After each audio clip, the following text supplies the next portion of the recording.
On the very same day that she broke up with him, she gave him a hand-wrapped gift meant for Christmas, which was just around the corner, and he vowed never to open it. Now, almost 50 years later, we'll find out the truth. Did he open it or not? Before we begin, if you are interested in this type of video, make sure to smash that like button, subscribe to our channel, and turn on the notification bell. He was a 17-year-old senior at George S. Henry Secondary School in Toronto, Canada, when he met and began dating his first serious girlfriend and first love. Her name was Vicki Allen. As with most high school romances, they were together for a long enough time for there to be some painful feelings when Vicki broke things off. The first cut really is the deepest. As young love often does, he made a vow to never open the hand-wrapped package, at least not until they got back together. He would open it then. But the two never did get back together, and so the package was slowly forgotten over the months until Christmas Day each year. The two fell out of touch and both married other people, forgetting those days of young, fitting love, but each year, Adrian Pierce, now a married father of two, put that gift under the Christmas tree along with all the others that were destined to actually be opened.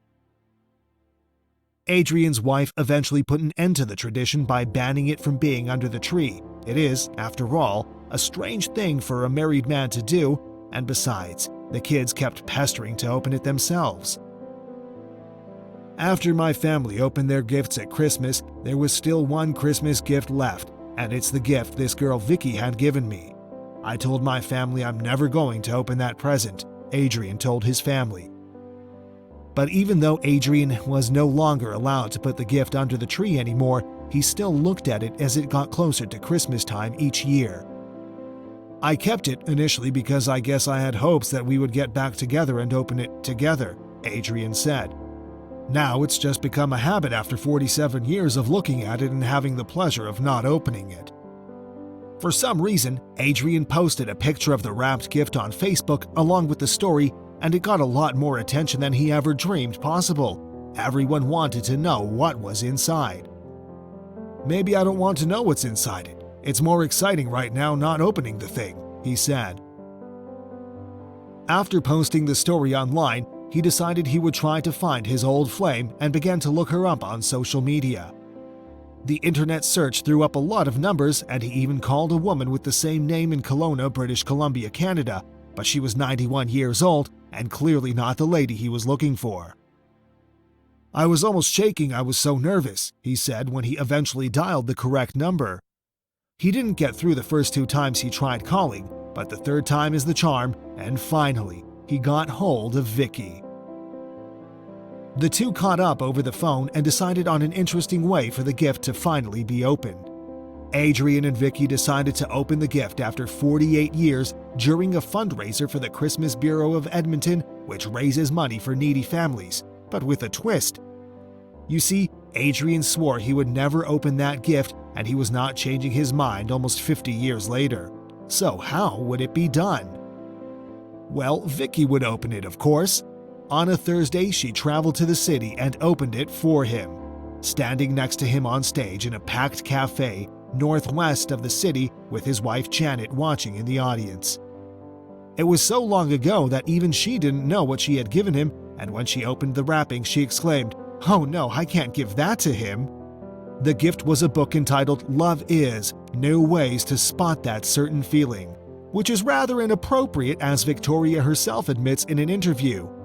I do not recall buying the book, I do not recall wrapping the book, and certainly don't recall the book itself. In hindsight, it couldn't have been more inappropriate under the circumstances, it couldn't have been less careless of his feelings, and it just goes to show how ignorant a 15-year-old can be. The reason why Victoria didn't want to give him the book was also discussed at that same interview. Well, yes, it is a bit of a surprise, and yet I know the backstory that on the day that Victoria was buying this gift for me, she fell for the other guy, so she figured she'd got the present for Adrian, so I might as well just give it to him. It turned out that while Vicki was shopping for Adrian's gift at the mall, she met another boy and he kissed her on the spot. It wouldn't have been so bad, but I kissed him back, Victoria said. She said she knew Adrian would find out she had betrayed him. She knew it was over between them. It was a very innocent relationship. We were in high school, Vicky explained about her relationship with Adrian. I didn't know he felt as intensely as he did. When Adrian was asked how he had finally found Vicky, he had a bit to say on the matter. It took quite a long time to establish a relationship again. I had to prove to her who I was, and she had to prove to me that she was who she said she was.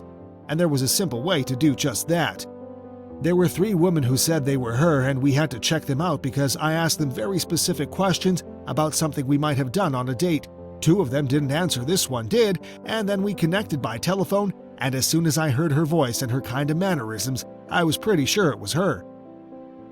Are you surprised that Adrian kept this present putting under the tree year after year? Asked a reporter. Surprised is a bit of an understatement. Shocked. When I first heard about it, I was astounded that anybody would hold a grudge that long, or possibly remember me that long, or even be able to stand the temptation that long. He's since written a book about the whole experience, and his wife and Alan contributed chapters. I think it's absolutely fantastic that we're friends. My wife is friends with Vicky, Adrian told the crowd. We're in a fantastic place where all you can feel is love. But now many people wonder just how does his wife really feel? Adrian still placed the dog-eared gift under the tree every Christmas because he enjoyed the mystery of it. But eventually, his wife put her foot down when their daughter, then 5, wanted to open it. She said, "Daddy, when you die, I'll be able to open it then, right?" I told him he could keep it, but we just didn't want the gift out in public, she explained. I'm pretty secure in our relationship. I've never been jealous. And all of this came to be due to a friend who knew them both in high school. He sent Victoria a link to one of the many articles written about it. Vicky responded by clicking like on some of Adrian's Facebook posts, and Adrian figured out who it was. They got in touch, and eventually, Adrian and his wife were invited to meet her. What a small world. Please don't forget to leave a like, comment, and subscribe to our channel, and turn on the notification bell for more content like this.